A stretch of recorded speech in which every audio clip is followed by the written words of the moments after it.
Somewhere in the rolling tobacco fields of central Virginia, 6 women gave birth within the same 14-month period.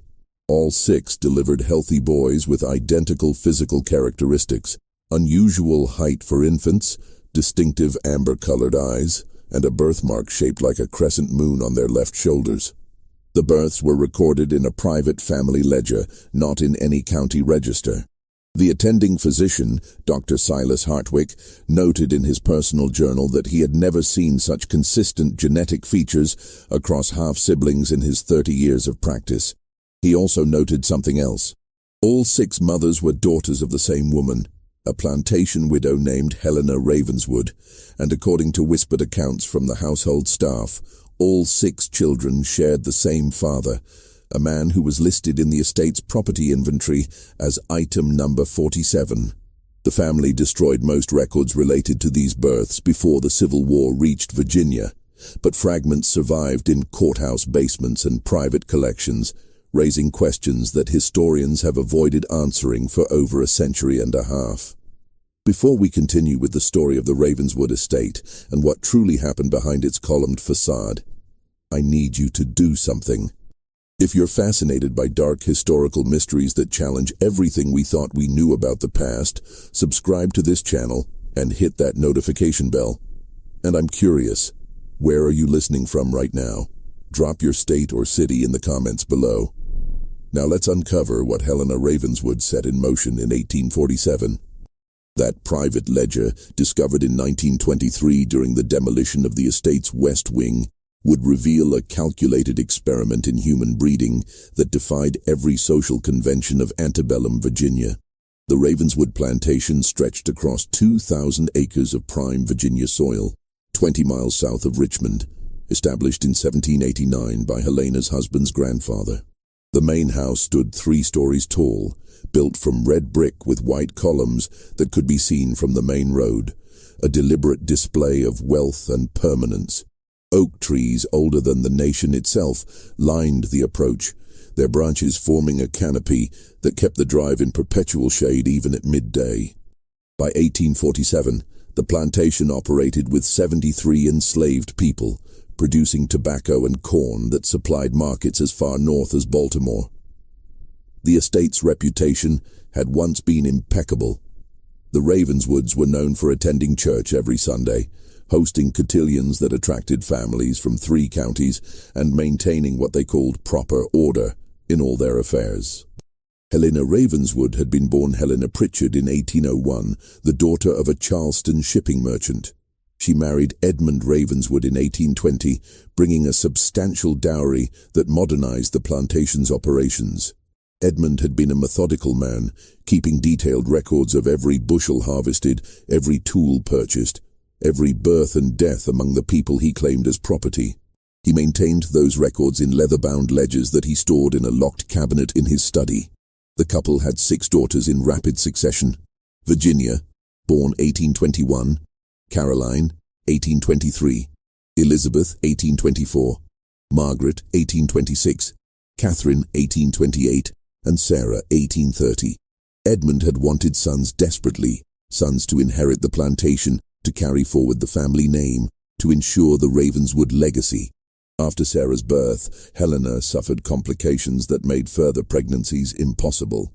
Edmund never quite forgave her for this, though he never spoke of it directly.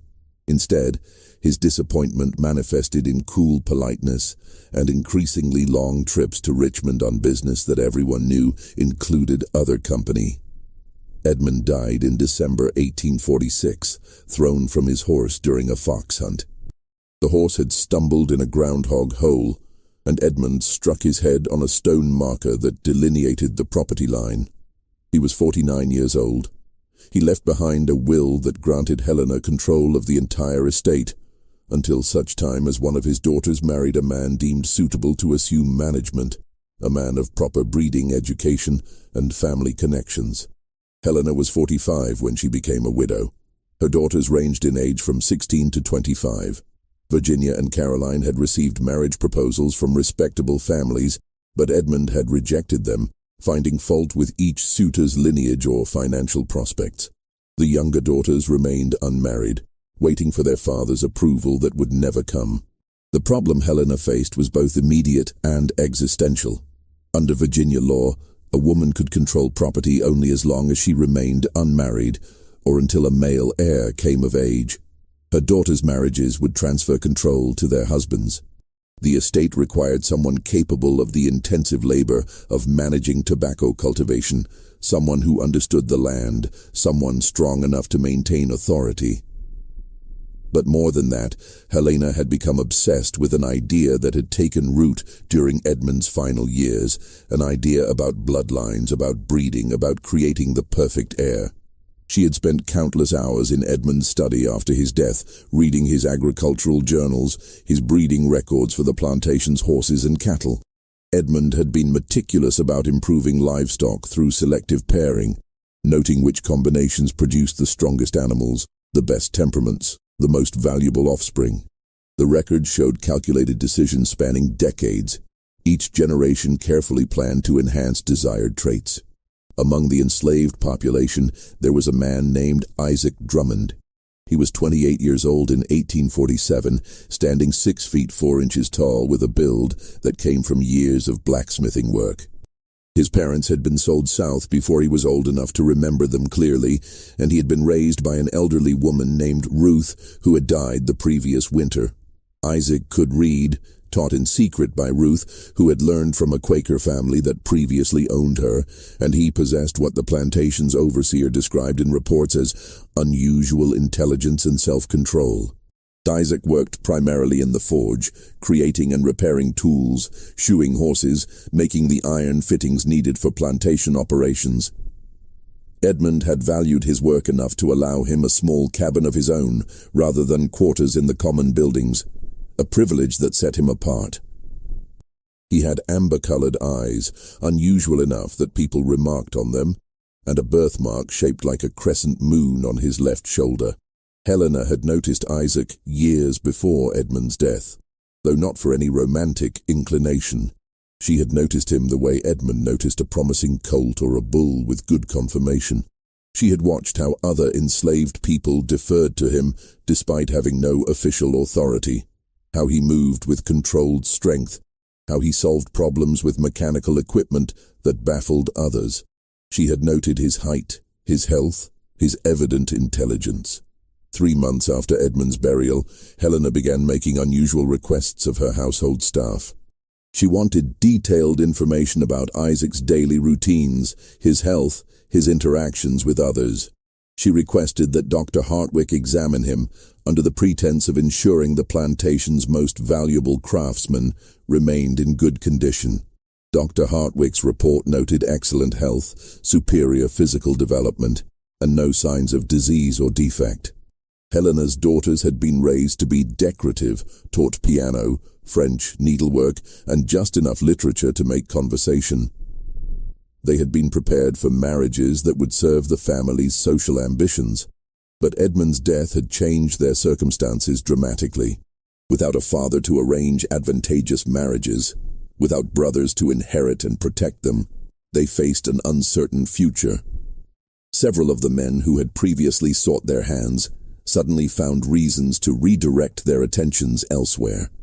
The whispers had already begun.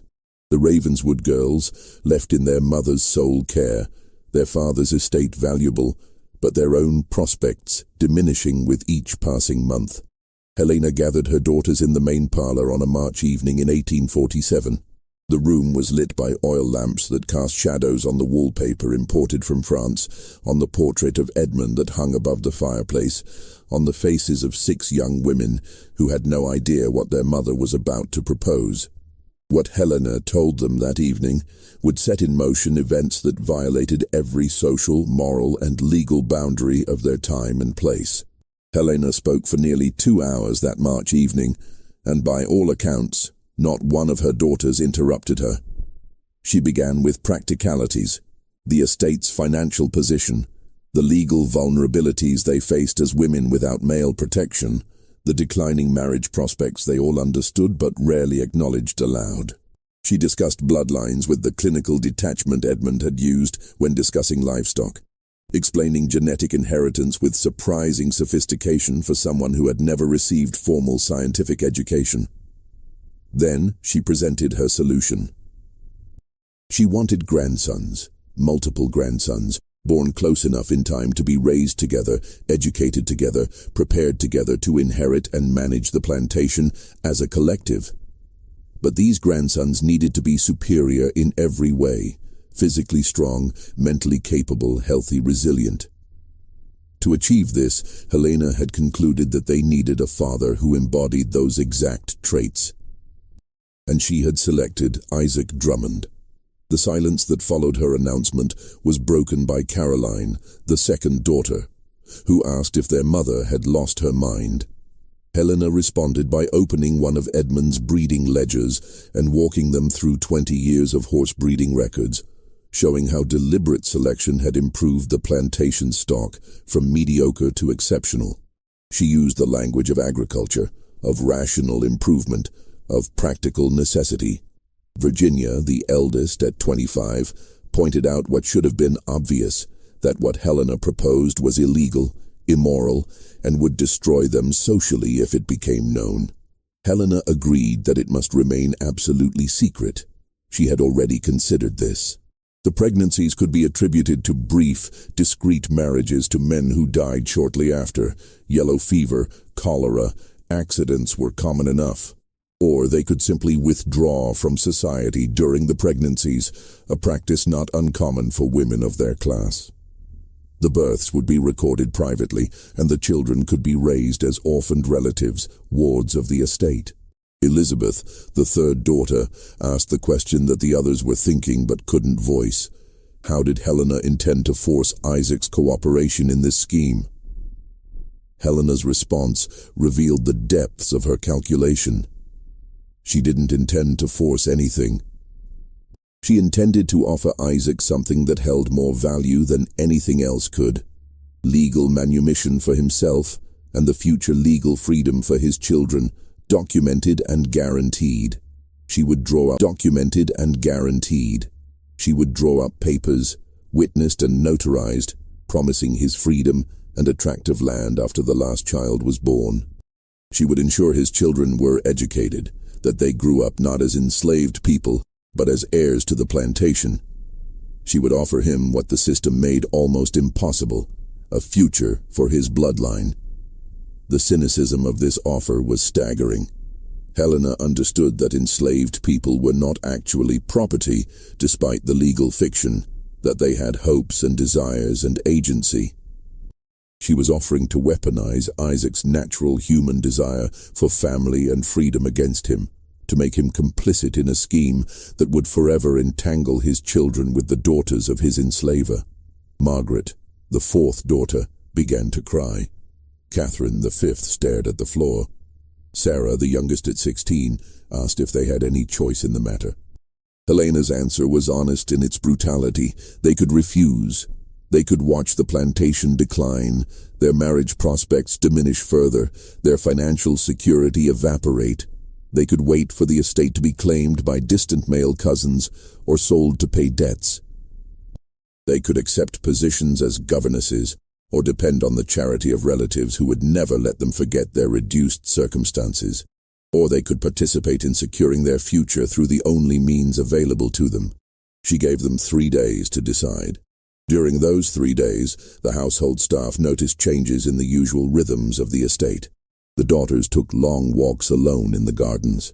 Helena spent hours in Edmund's study.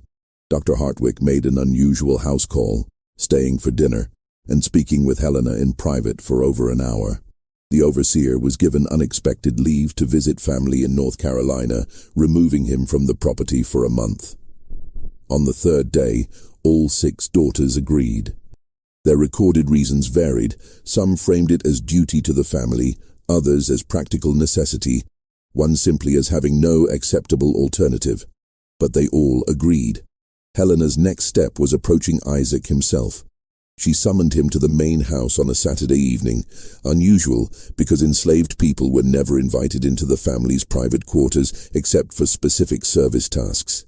She met with him in Edmund's study, the room where her late husband had planned crops and calculated profits. The conversation that occurred between Helena Ravenswood and Isaac Drummond in that study was never recorded in any document that survived. But its outcome was clear. Within a week, construction began on a small cottage in a secluded area of the estate, screened by trees from both the main house and the quarters. The cottage had its own well, its own garden plot, and a level of comfort that would have been extraordinary for an enslaved person. Virginia was the first to move into the cottage in April 1847. She remained there for 3 months before returning to the main house. The pattern repeated with mathematical precision. Each daughter spent approximately 3 months in the cottage, then returned to the main house. The intervals between their residencies varied slightly, but the sequence followed the birth order of the sisters: Virginia, Caroline, Elizabeth, Margaret, Catherine, and finally Sarah. Household staff who worked in the main house were reassigned or given additional tasks that kept them away from the cottage area. Supplies were delivered by a trusted enslaved woman named Delia, who had been Helena's personal maid for 20 years. Delia was promised her freedom as well, upon completion of what Helena called the project. Dr. Hartwick began making regular visits to the estate, arriving every few weeks to check on the family's health. His visits increased in frequency as the first pregnancies progressed. What happened in that cottage over the following 18 months would remain one of the most carefully guarded secrets in Virginia's history. A secret maintained through fear, complicity, and the understanding that exposure would destroy everyone involved. Virginia delivered her son in January 1848, 11 months after moving into the cottage. Dr. Hartwick attended the birth, recording it in his private journal but nowhere else. The boy was healthy, weighing nearly 9 pounds, with the distinctive amber eyes and crescent-shaped birthmark that would characterize all his half-brothers. Virginia named him Edmund, after her father, perhaps seeking to legitimize the child through nomenclature, if not through any other means. Caroline gave birth in May 1848, Elizabeth in August, Margaret in December, Catherine in March 1849. Sarah, the youngest daughter, delivered her son in June 1849, just after her 19th birthday. 6 sons, born to 6 sisters, across 18 months. All bore the same physical markers. All were recorded in the private family ledger with their mothers' names but no father listed. Helena's plan required the children to be raised together, educated together, prepared together. She converted the entire 3rd floor of the main house into nursery and schoolrooms. She hired a tutor from Pennsylvania, a man named Albert Grayson, who had no connections to Virginia society and asked no questions about the unusual family arrangement. She paid him 3 times the normal rate and required him to live on the estate. The official story, spread carefully through carefully selected social contacts, was that the daughters had each married briefly, men who had died in a yellow fever outbreak that swept through Richmond in 1848 and 1849. The story was plausible enough. Such outbreaks did occur, and the deaths of young men from disease was tragically common. Helena even commissioned mourning jewelry for her daughters, lockets containing locks of hair from men who never existed. Isaac remained in his cabin near the forge. According to the estate's records, he continued his blacksmith work without interruption. But witnesses later recalled seeing him at unusual hours near the main house, seeing him speaking with Helena in the gardens, seeing him watching from a distance when the boys played in the yard. The promised manumission documents were prepared by a lawyer in Richmond who Helena paid handsomely for discretion. The papers specified that Isaac would be freed on the 18th birthday of the youngest child, along with a deed to 40 acres on the eastern edge of the plantation. The children were to be freed at birth and recognized as heirs to portions of the estate, with careful legal language that established them as wards of Helena Ravenswood, orphaned relatives whose parents had died and left them in her care. It was an elaborate legal fiction constructed with surprising sophistication, but it depended entirely on absolute secrecy. That secrecy began to crack in the summer of 1850.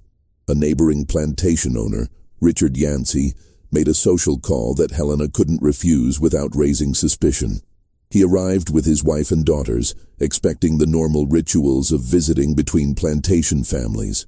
During the visit, his youngest daughter wandered into the third-floor nursery and saw the 6 boys being taught their letters by Mr. Grayson. She was struck by how much they resembled each other, despite supposedly having different fathers. She mentioned this observation to her mother, who mentioned it to Richard, who found it curious enough to comment on it to other planters at a tobacco auction in Richmond. The whispers started quietly. Questions about the Ravenswood daughters' mysterious marriages. Questions about the remarkable similarity between the supposedly unrelated boys. Questions about why Helena kept such an isolated household, rarely accepting visitors and declining all invitations to social gatherings. Helena responded by becoming even more reclusive, which only intensified speculation. She stopped attending church, sending the daughters and boys without her. She dismissed several household staff members who she suspected of gossip, replacing them with people who had nowhere else to go, and therefore had stronger incentives for loyalty. In the fall of 1851, 2 events occurred that threatened to expose everything. First, one of the dismissed staff members, a woman named Pearl who had worked in the main house, began telling a different story about the children's origins. She told it to her sister, who told it to her employer, who told it to her husband, who mentioned it to Richard Yancey. The story Pearl told was that all 6 boys had the same father, and that father was an enslaved man on the Ravenswood Estate. She didn't know which man, and she had no proof, but she was certain of what she'd observed during her years in the household.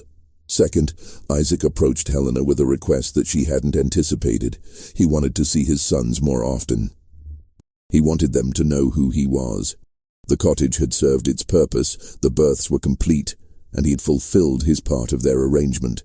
But watching his children from a distance while they called him Sir, or didn't acknowledge him at all, was becoming unbearable. Helena's response to both situations revealed the ruthlessness that had driven the entire plan. Helena understood that managing information required controlling the plan. Helena understood that managing information required controlling the people who possessed it. She sent 2 men, the plantation's overseer, who had recently returned from North Carolina, and a hired investigator from Richmond, to speak with Pearl. They found her working for a family 15 miles away. The conversation was brief. They informed her that spreading false and scandalous rumors about a respectable family could result in legal action for slander. They reminded her that as a free black woman in Virginia, her testimony would not be credited over that of white witnesses, and that associating herself with such stories could result in her being labeled a troublemaker, which could have severe consequences for her ability to find work or maintain her freedom. They suggested she consider the well-being of her sister and her sister's children. Pearl stopped talking about the Ravenswood household.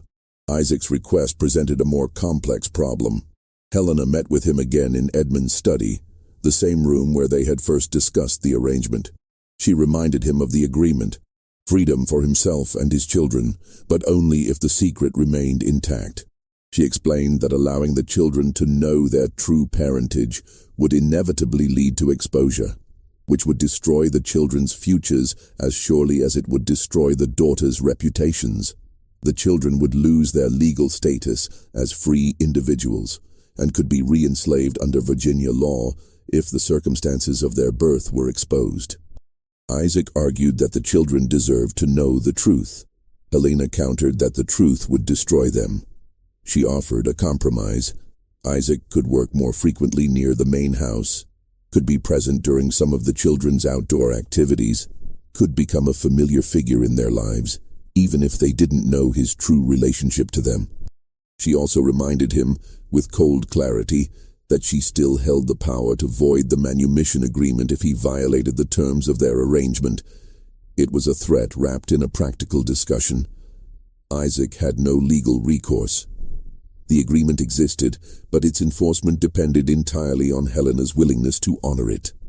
If he pushed too hard, if he exposed the truth, he would lose everything: his future freedom, his children's futures, potentially his life. He accepted Helena's compromise, but the acceptance came at a cost that manifested in other ways. The overseer's reports from that period note that Isaac became withdrawn, working mechanically but without his previous focus. He stopped the small social interactions he'd previously maintained with other enslaved people on the plantation. He spent evenings alone in his cabin, and on several occasions was observed sitting outside late at night, staring toward the main house. Meanwhile, the boys were growing. By 1852, the oldest was 4 years old, the youngest 3. They played together, studied together under Mr. Grayson's instruction, and developed the bonds of brotherhood. Mr. Grayson's letters to a colleague in Pennsylvania, discovered decades later, described them as remarkably bright and curiously similar in temperament, quiet, thoughtful, with unusual focus for their ages. Helena had achieved what she set out to create. 6 healthy, intelligent boys who would grow into men capable of managing the plantation. She had navigated the legal complications, maintained the necessary secrecy, and secured her family's future.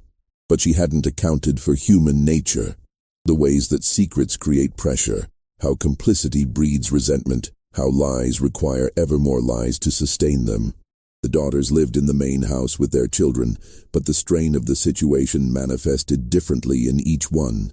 Virginia threw herself into managing household affairs with obsessive attention to detail. Caroline became deeply religious, attending church 3 times weekly and organizing prayer meetings. Elizabeth withdrew into reading, spending hours in the library that Edmund had assembled.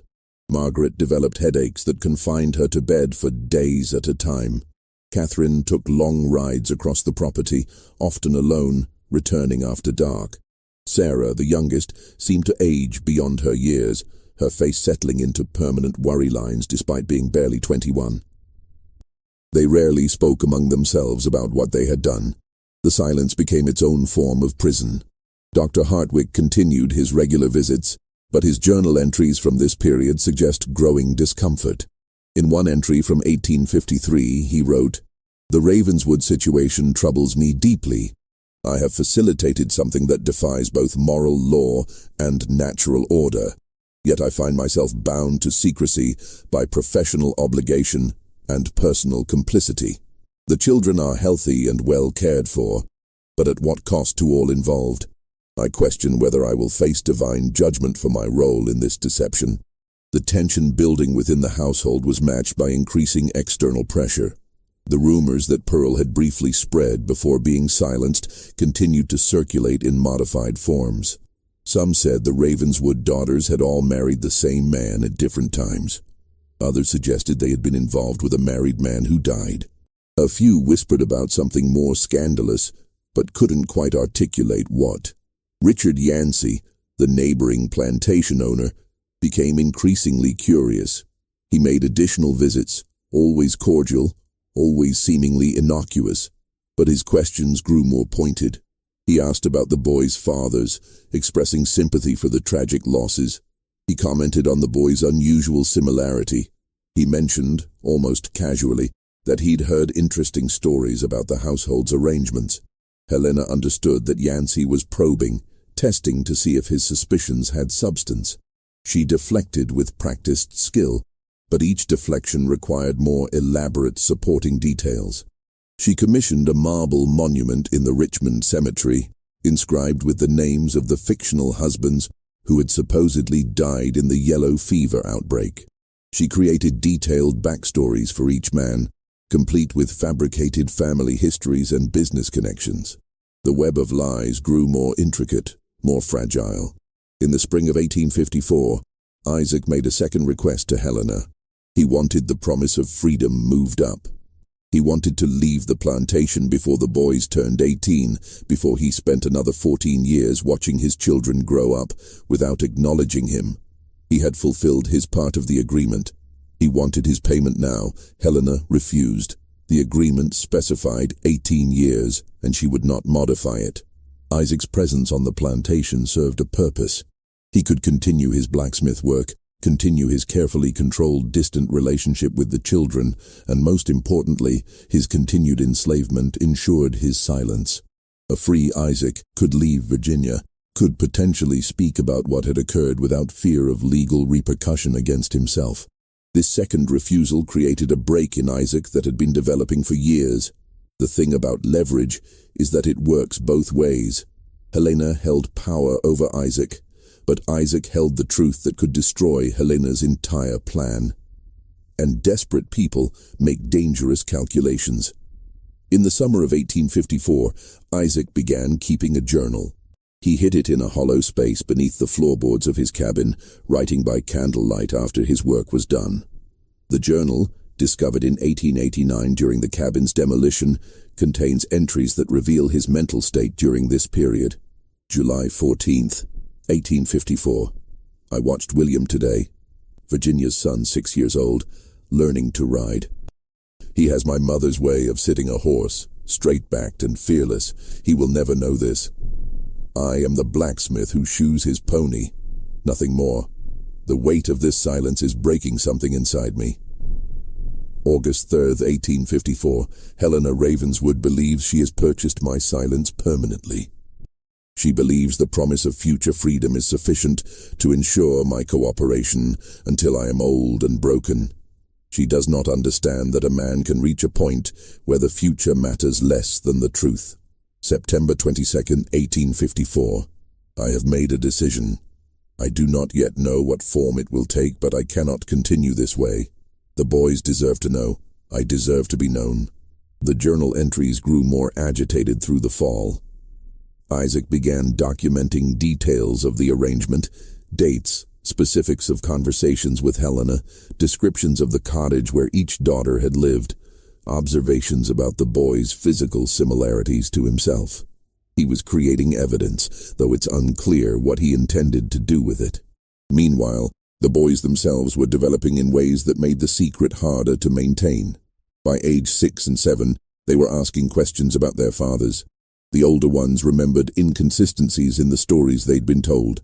Virginia's son, Edmund, asked why he had never seen a portrait of his father, why his mother never visited a grave, why the name had been told. The daughters handled these questions with varying degrees of skill. Some offered elaborate details that contradicted each other. Others changed the subject. Sarah, the youngest mother, reportedly told her son the truth in a moment of breakdown, that his father was alive, that he lived on the plantation, that circumstances made acknowledgement impossible. She immediately regretted this confession and made her son swear never to repeat it, but the secret was fragmenting. Richard Yancey intensified his attention to the Ravenswood Estate. He began documenting his observations in letters to a cousin in Richmond who worked in the state attorney general's office. These letters, preserved in state archives, reveal Yancey's suspicions. November 1854. The situation at Ravenswood grows more peculiar upon each examination.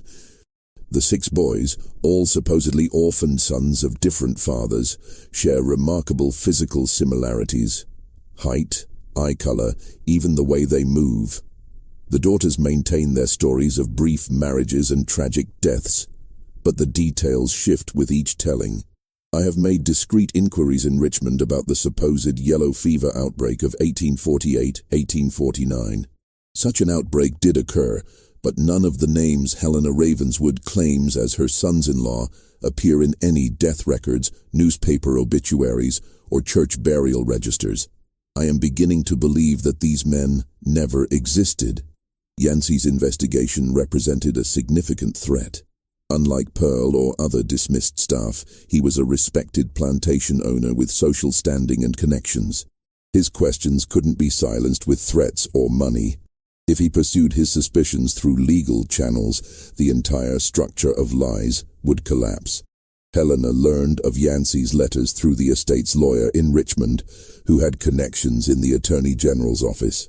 She understood she was running out of time to manage the situation through carefully controlled information. She needed a more permanent solution. Just when we thought we'd seen it all, the horror in the Ravenswood Estate intensifies. If this story is giving you chills, share this video with a friend who loves dark mysteries, hit that like button to support our content, and don't forget to subscribe to never miss stories like this. Let's discover together what happens next. What Helena did in response to Yancey's investigation revealed the lengths she would go to protect her secret. She invited him to the estate for a formal dinner, an invitation that Yancey accepted, likely hoping to gather more information. The dinner occurred in December 1854, attended by Yancey and his wife, Helena and her daughters, and Dr. Hartwick. During the dinner, Helena made Yancey an offer. She acknowledged, in carefully worded language, that the situation at Ravenswood was complex and unconventional. She suggested that Yancey's continued investigation could expose matters that would harm not only her family, but also damage the reputation of Virginia society more broadly. She offered him a substantial sum of money, the equivalent of 3 years of his plantation's profits, in exchange for his silence and the cessation of his inquiries. Yancey refused. He stated that some matters transcended monetary consideration, that the law existed for a purpose, and that he could not in good conscience ignore what appeared to be serious violations of both legal and moral standards. Helena's response was chilling in its calculated precision. She reminded Yancey that his own plantation, like most in Virginia, operated through the enslavement of human beings. She suggested that anyone who chose to examine the Ravenswood situation too closely might find their own circumstances receiving similar scrutiny. Questions about treatment of enslaved people, about financial dealings, about personal conduct. She implied, without stating directly, that she possessed information about Yancey's own affairs that he would prefer remained private. It was blackmail, delivered in the refined language of plantation society dinner conversation. Yancey left the dinner visibly shaken. His letters to his cousin stopped. His visits to Ravenswood ceased. Whatever Helena had threatened him with was sufficient to end his investigation, but the incident had consequences that Helena couldn't fully control. Dr. Hartwick, who witnessed the dinner conversation, became deeply troubled by Helena's methods. His journal entry from that night reads, December 15th, 1854. I have become complicit in something monstrous. It began as a medical matter, assisting with births, ensuring healthy children. But I have watched it evolve into a web of lies, threats, and moral corruption. Helena Ravenswood is willing to destroy anyone who threatens her secret. I am implicated in this destruction. I can no longer claim the excuse of professional obligation. I am an active participant in deception and now, it seems, in extortion. I do not know how to extricate myself without causing harm to the innocent children at the center of this situation. Hartwick began drinking heavily after that dinner, according to accounts from his household staff. His medical practice declined as he became unreliable, missing appointments and showing up to emergencies intoxicated. By 1855, his reputation was severely damaged. Isaac, who had no knowledge of the dinner or Yancey's investigation, was reaching his own breaking point through a different path. In the spring of 1855, he approached Virginia directly, asking to speak with her privately. The conversation occurred in the garden, away from the main house. No written record of it exists, but Virginia's behavior changed dramatically afterward. She began spending time with Isaac, ostensibly discussing repairs needed for various buildings, but actually having longer conversations about Edmund, their son. She showed Isaac a miniature portrait she'd commissioned of the boy. She told Isaac details about Edmund's personality, his interests, his questions about his father. These conversations were noticed by the other daughters, and by Helena. They represented a dangerous breach of the carefully maintained boundaries. Helena confronted Virginia in the library, a confrontation that Elizabeth later described in a letter to a friend. The letter was discovered in 1912. Helena demanded that Virginia cease all unnecessary contact with Isaac, reminding her that such contact threatened everything they had built. Virginia reportedly responded that she was tired of lying, tired of watching her son grow up believing his father was dead when he was actually shoeing horses 50 yards from the main house. The argument escalated. Helena threatened to revoke Virginia's access to her son, to take Edmund and raise him herself, if Virginia couldn't maintain the necessary discretion. Virginia threatened to leave the plantation, to take Edmund and relocate to another state, where they could start fresh away from the web of lies. The confrontation ended with Virginia agreeing to maintain distance from Isaac, but the damage was done. The unified front among the daughters was cracking. If Virginia broke, if she told the truth or fled with her son, the entire structure would collapse. Helena understood she needed to resolve the situation before it deteriorated further. She made a decision that would prove catastrophic. In the summer of 1855, Helena summoned Isaac to the main house one final time. She told him she was prepared to honor the manumission agreement early, but with modified terms. He would be freed immediately and given not 40 acres but 60, along with enough money to establish himself as an independent blacksmith in another state, preferably as far from Virginia as possible. In exchange, he would leave within a week and never return, never contact any of the boys, and never speak of what had occurred at Ravenswood. It was a better offer than the original agreement in material terms, but it required Isaac to abandon his children completely, to become permanently erased from their lives. Isaac refused. He stated that he would accept freedom, he would accept land, but he would not leave Virginia while his sons were still children. He wanted to remain, at least in the same state, to maintain some distant presence in their lives, even if they never knew the truth. Helena told him that was unacceptable. His continued presence in Virginia presented an ongoing risk. She needed him gone, permanently and completely. The conversation that followed revealed the fundamental imbalance of power that had existed throughout their entire arrangement. Helena still owned Isaac under law. The manumission agreement existed, but it wasn't yet executed. She held all the legal authority. Isaac held only the truth, and the truth was a weapon that would destroy his children as surely as it would destroy Helena's family. Helena made her final offer. Immediate, where gold rush opportunities could set him up for life, along with $500 and a letter of introduction to business contacts in San Francisco. In exchange for permanent departure and absolute silence, she would ensure his sons received excellent educations and substantial inheritances. They would live well, even if they never knew their father. Isaac asked for time to consider. Helena gave him 24 hours. During those 24 hours, Isaac wrote a final journal entry, retrieved from the hollow beneath his cabin floor. July 20th, 1855.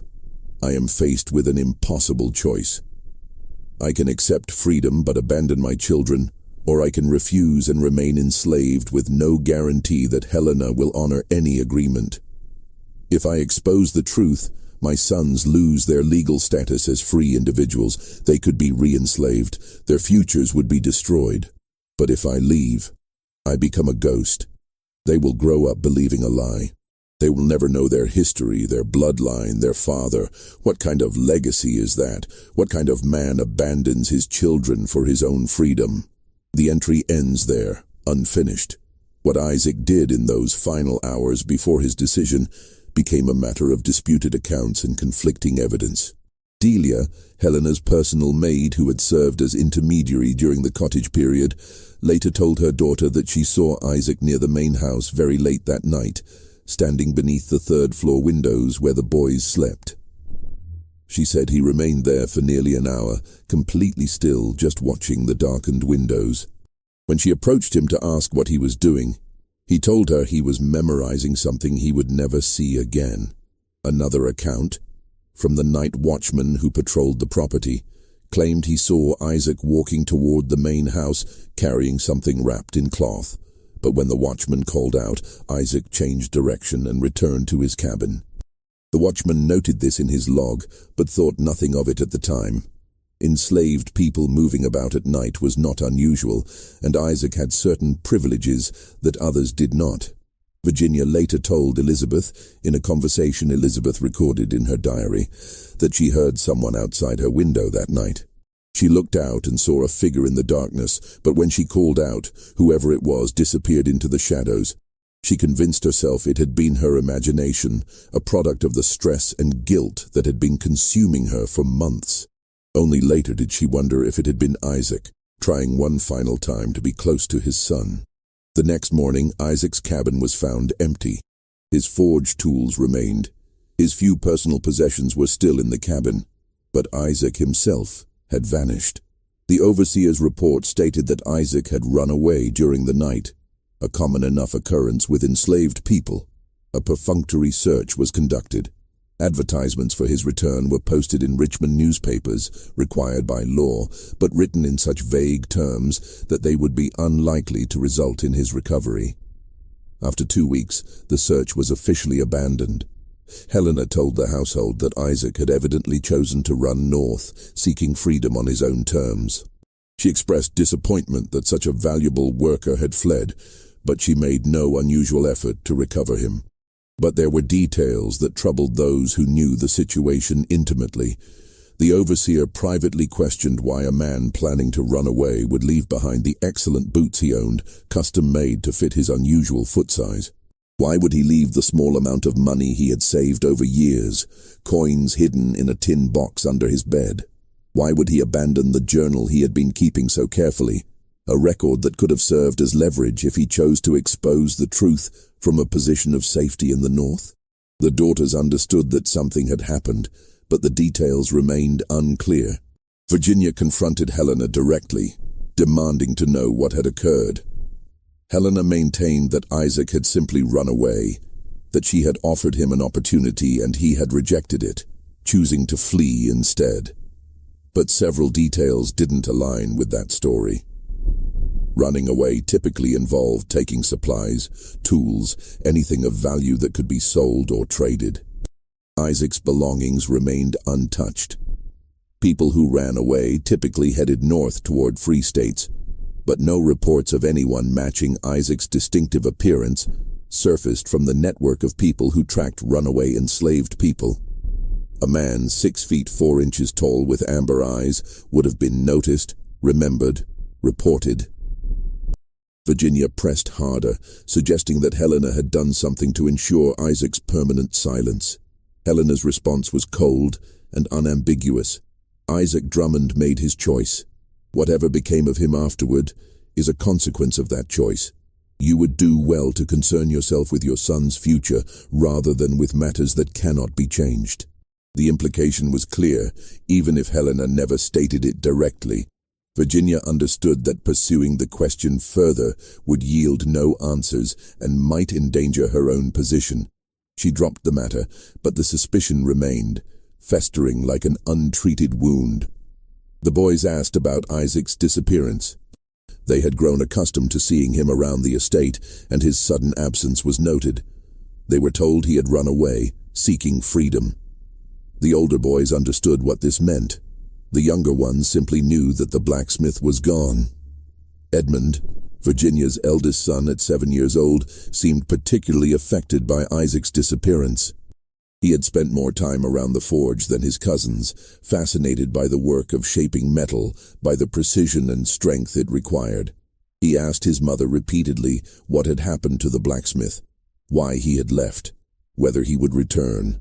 Virginia's answers grew shorter and more evasive with each asking, until finally she told Edmund never to mention Isaac's name again.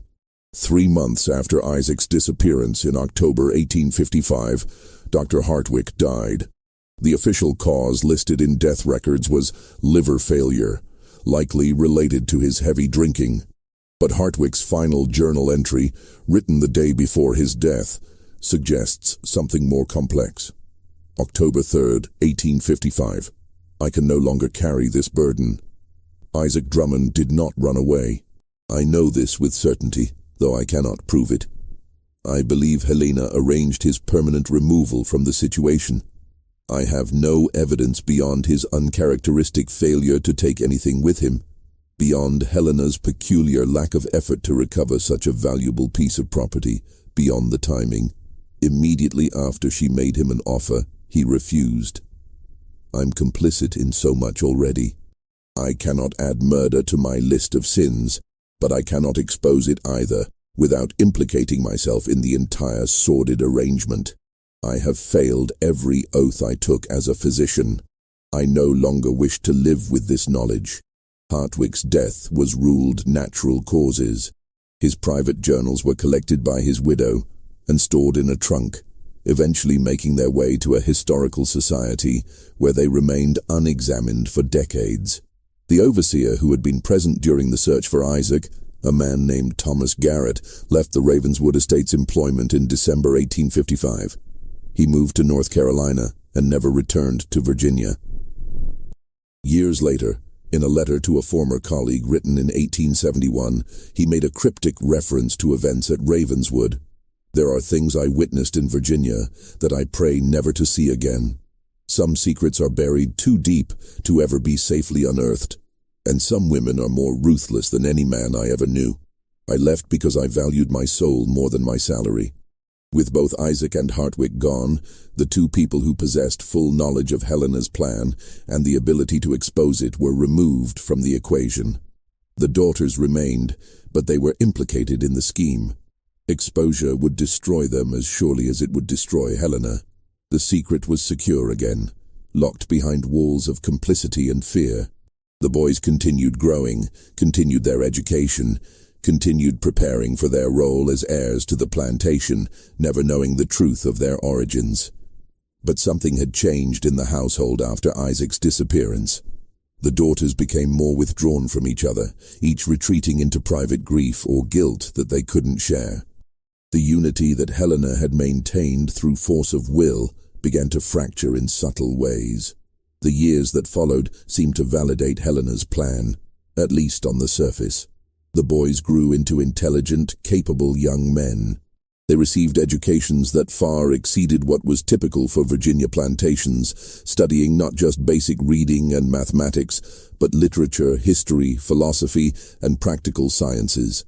Mr. Grayson, the tutor, remained with them until 1862, when the Civil War made his position untenable.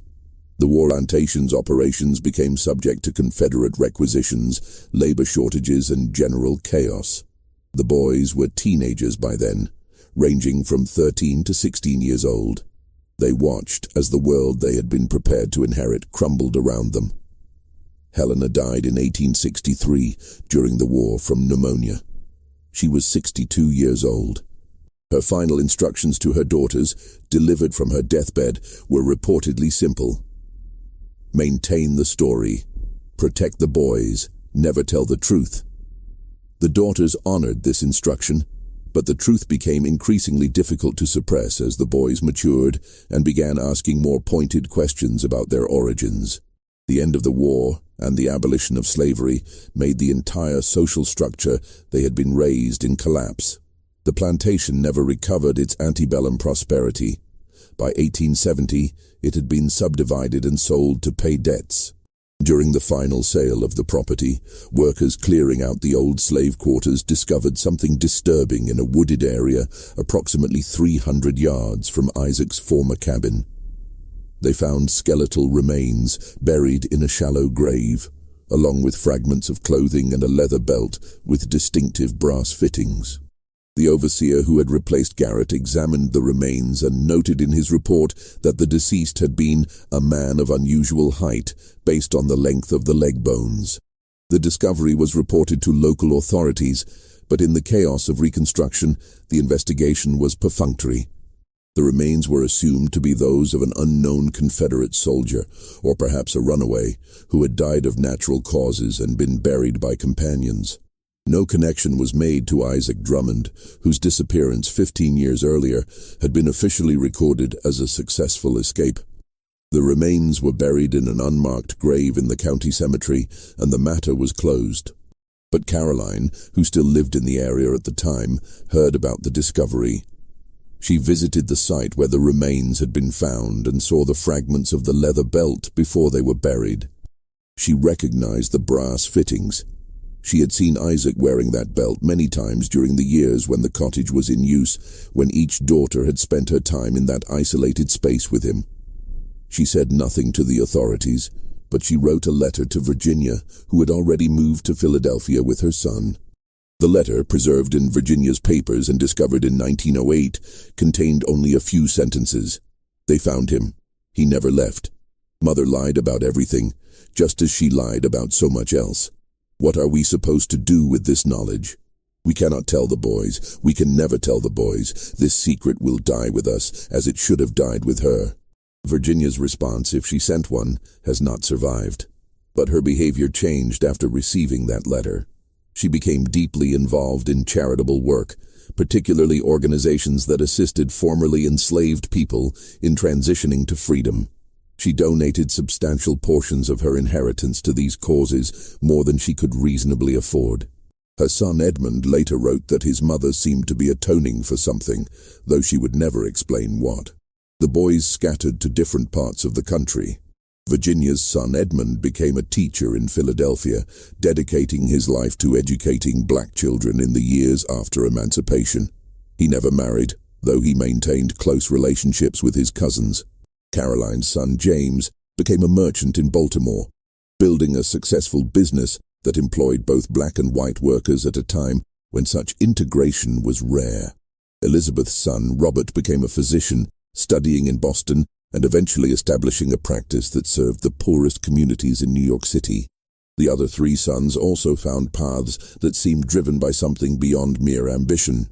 Margaret's son Henry became a lawyer who specialized in defending the rights of freedmen in legal disputes. Catherine's son Charles became a journalist, writing extensively about social justice issues. Sarah's son William became a minister, preaching a gospel of redemption and forgiveness that his parishioners found deeply moving. Each of them, in their own way, seemed to be working towards something, perhaps unconsciously attempting to balance an equation they didn't fully understand, to make right a wrong they couldn't name. Whether any of them ever learned the full truth of their origins remains unclear. Some evidence suggests that at least Edmund did, through anonymous letters he received in the 1890s, but he never acknowledged this publicly. The daughters lived out their lives carrying the secret, dying one by one between 1880 and 1903. Sarah, the youngest, lived to be 73, dying in 1902 in a boarding house in Richmond, supported by a small pension from Edmund, her eldest nephew. According to the proprietor of the boarding house, Sarah spent her final years in a state of mental confusion, often speaking to people who weren't there, asking forgiveness from someone named Isaac, and insisting that her son needed to know the truth. The proprietor assumed these were the delusions of an aging mind and thought nothing of them. Before her death, Sarah made one final attempt to set the record straight. She wrote a letter to William, her son, detailing everything that had happened. The arrangement Helena had made, the cottage where each daughter had lived with Isaac, the births, the promises, Isaac's disappearance, and her belief that Helena had arranged his murder. She sealed the letter and gave it to the boarding house proprietor, with instructions to deliver it to William after her death. The proprietor, a religious woman who read the letter before delivering it, was so shocked by its contents that she burned it instead. She later justified this decision by saying that some truths were too terrible to be spoken, that the dead deserved to rest in peace, and that exposing such a scandal would serve no purpose except to cause pain to innocent people. She told William only that his mother had left him a letter expressing her love and asking his forgiveness for unspecified failings as a parent. William accepted this, never knowing how close he had come to learning the truth. The truth about the Ravenswood situation began emerging only after all the principals were dead. The discovery of Dr. Hartwick's journals in 1897 by a researcher investigating medical practices in antebellum Virginia revealed the first documentary evidence. Isaac's journal was found in 1889 during demolition of his cabin. The family's private ledger was discovered in 1923. The skeletal remains found in 1870 were never definitively identified, but circumstantial evidence, the location, the timing, the physical characteristics, strongly suggested they were Isaac Drummond's. Historians who examined these documents struggled with what to make of them. Historians who examined these documents struggled with what to make of them. The story challenged every conventional narrative about plantation life, about family structure, about the nature of power and coercion. Some questioned the authenticity of the documents. Others argued about how to interpret Helena's actions. Was she a woman using the only means available to her to secure her family's future? Or was she a manipulator who exploited an enslaved man and coerced her own daughters? The academic debate continued for decades. In 1934, a historian named Margaret Thornton published a comprehensive study of the Ravenswood case, drawing on all available documents and attempting to construct a complete narrative. Her work was criticized by some as sensationalist and by others as too sympathetic to Helena's position. The controversy highlighted how difficult it was to judge historical actions through contemporary moral frameworks, and how the intersection of slavery, gender, and power created situations that defied simple categorization.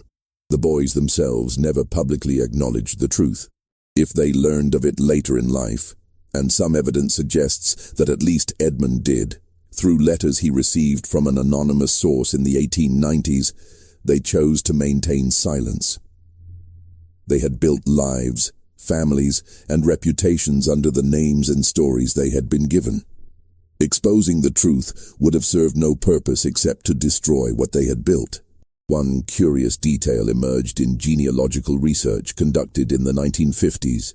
All 6 of Isaac's sons had numerous descendants, and researchers noted that the distinctive amber eyes and crescent-shaped birthmark appeared in many of them, spanning multiple generations.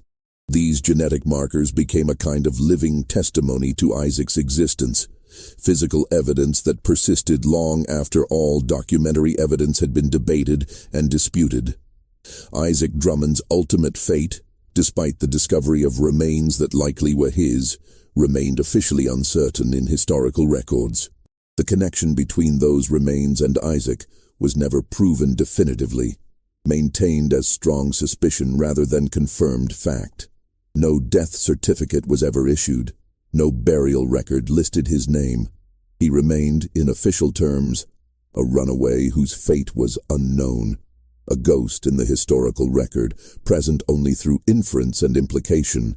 The only traces of his verified existence were the 6 sons who carried his genetic legacy, the journal hidden beneath cabin floorboards, the disturbing documents that eventually made their way into archives, and the profound impact his descendants had on the communities where they lived and worked. The boys he never got to claim as his own became men of remarkable character, each contributing something significant to the society that had tried to deny their father's humanity. The Ravenswood Estate itself declined into ruin after being subdivided. The main house stood empty for years before being demolished in 1934. The land was eventually absorbed into larger agricultural operations, losing its distinct identity. By the mid-20th century, most people in the area had forgotten the Ravenswood name entirely. The story survived only in fragmentary documents, Hartwick's journals, Isaac's writings, the private family ledger, letters from Virginia and her sisters, Yancey's correspondence, overseer reports, and the mysterious skeletal remains that were never definitively identified. Each document offered a piece of the truth, but none provided complete answers. Historians assembled these fragments into a narrative, but significant gaps remained. What role, if any, did Helena play in Isaac's death? The evidence suggests her involvement, but proves nothing definitively. Did Isaac actually refuse her final offer, or did something else occur during those final 24 hours? Why did Dr. Hartwick die so suddenly after writing his final journal entry? Was it truly liver failure, or did his knowledge make him a liability? How much did the boys eventually learn, and what did they choose to do with that knowledge? The documents raise these questions but provide no definitive answers, leaving the full truth of the Ravenswood situation suspended between what can be proven and what can only be suspected. The skeletal remains found in 1870 add one more piece to the puzzle, but also raise new questions. If those were Isaac's remains, who buried him there? Who knew about the burial? And why did no one come forward with information at the time? What remains clear is that Helena Ravenswood conceived and executed a plan that violated every social boundary of her era, used her power over an enslaved man to achieve her goals, manipulated her own daughters into compliance, and managed to keep the truth hidden through a combination of legal maneuvering, social pressure, and possible violence.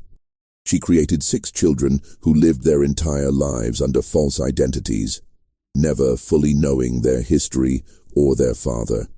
And she did all of it in service of maintaining a plantation and a legacy that would ultimately crumble anyway, destroyed by forces far larger than her careful plans. The Ravenswood case stands as a disturbing example of how power operates, how secrets metastasize, and how the consequences of antebellum slavery extended far beyond the legal relationships between enslaver and enslaved. It shows how women, even those with significant property and social standing, operated within constraints that drove them to desperate measures. It reveals how coercion can wear many faces, from outright violence to the manipulation of hope and desire for family and freedom.